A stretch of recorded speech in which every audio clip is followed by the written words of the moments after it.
It has been said everywhere, but in case you didn't know, America has a problem.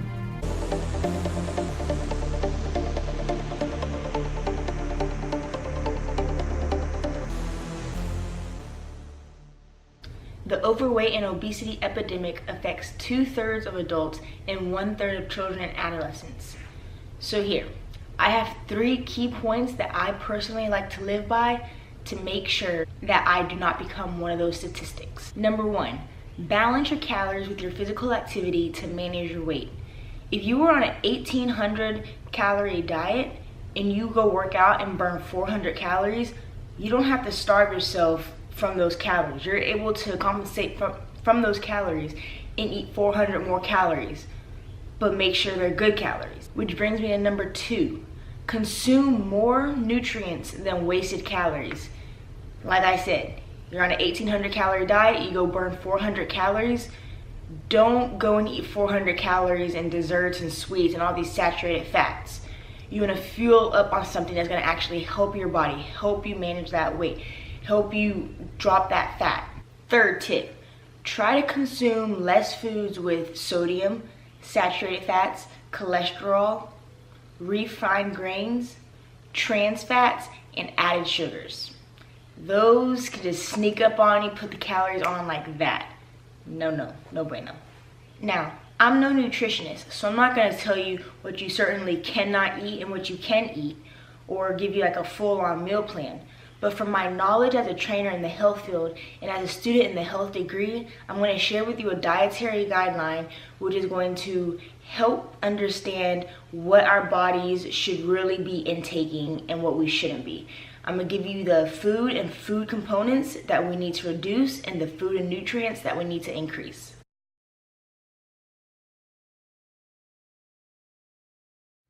There is a lot of salt in our food. Now, some people, including me, need extra sodium in their diet for medical purposes, but don't go overboard with it. You want to try to keep your sodium intake under 2,300 milligrams. If you're 51, African American, have a chronic kidney disease, diabetes, or hypertension, you're going to want to drop that down to 1,500 milligrams. Consuming too much of anything is already bad for the body, but consuming too much sodium leads to fluid retention in the body, which also makes our heart pump faster. When our heart has to pump faster and harder, it increases our blood pressure, which gives us an increased risk for heart failure and stroke. Saturated fats may taste really good to you, but they are terrible for our body.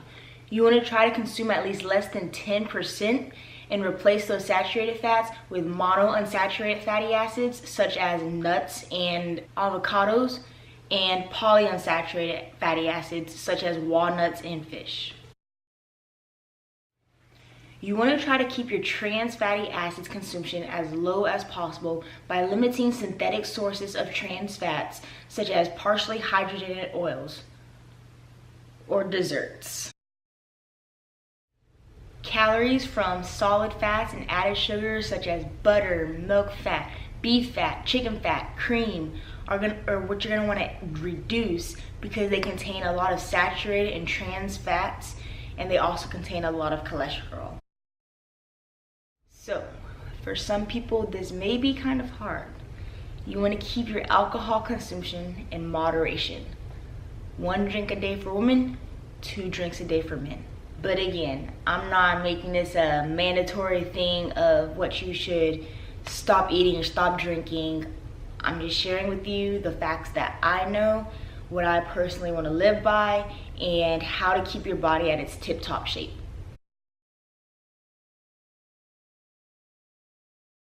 So, for the obvious, increase your vegetables and fruit intake. You want to eat at least 5 to 13 servings of fruit and vegetables a day, which is equivalent to 2.5 to 6.5 cups. Now, this is based on your weight, how much calories you can consume for your weight, and your physical activity. You're going to want to consume at least half of your grains as whole grains. Replace your refined grains with whole grains because whole grains are a better source of fiber and the nutrients are more intact. whereas refined grains take out the fiber and bran, which results in that longer shelf life. Let's increase that vitamin D. Increase your intake of fat-free or low-fat milk products such as cheese and soy products. You don't have to eat chicken every day for your source of protein. Your body's gonna need a variety of protein in your diet. So mix it up, eat something like seafood, eggs, beans, unsalted nuts and seeds. Even if you're vegan, you can get your protein sources from foods such as tofu, chickpeas, and green peas. Try to use oils while cooking instead of solid fats, such as replacing your butter with olive oil. So there are 4 main nutrients in the American diet that we lack the most: vitamin D, potassium, dietary fiber, and our calcium. Vitamin D maintains optimal blood calcium and calcification of bone. It also increases the absorption of calcium and phosphorus, which regulates your cell development. You can find sources of vitamin D in foods such as salmon, fish oils, and fortified breakfast foods.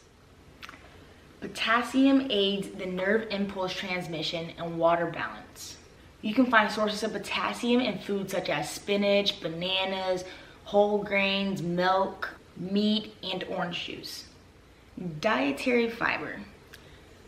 That increases your gut transmission time, if you know what I mean.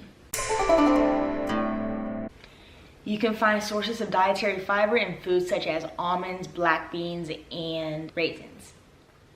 Lastly, calcium is in charge of your bone and tooth structure, blood clotting, and muscle contractions. Sources of calcium are found in milk products, leafy vegetables, and fortified foods.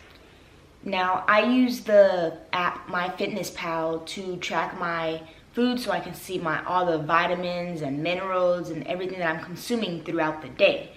And I know another really good site to use is choosemyplate.gov. You'll be able to get a whole list of different types of foods, what's in it and everything, what works best for your body. You can put your own information in it. Same thing for MyFitnessPal, so I think they're really great, really helpful, especially if you are really trying to step your nutrition game up. I believe your nutrition is all about balance and being knowledgeable about what you're putting into your body. And that's already going to be a step forward of creating a healthy lifestyle. Building healthy patterns solves not just your weight, but overall creates a healthy new version of you. Some people are able to get off prescription medicines. You just begin to feel more energized throughout the day as you focus on your nutrition, everything that's going inside your body.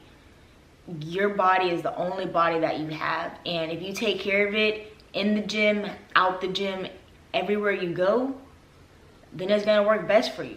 You don't have to eat clean all day long. Yes, your body needs those cheat meals. Yes, you need to switch your metabolism up. You can eat clean, have a cheat day. That's fine, no big deal.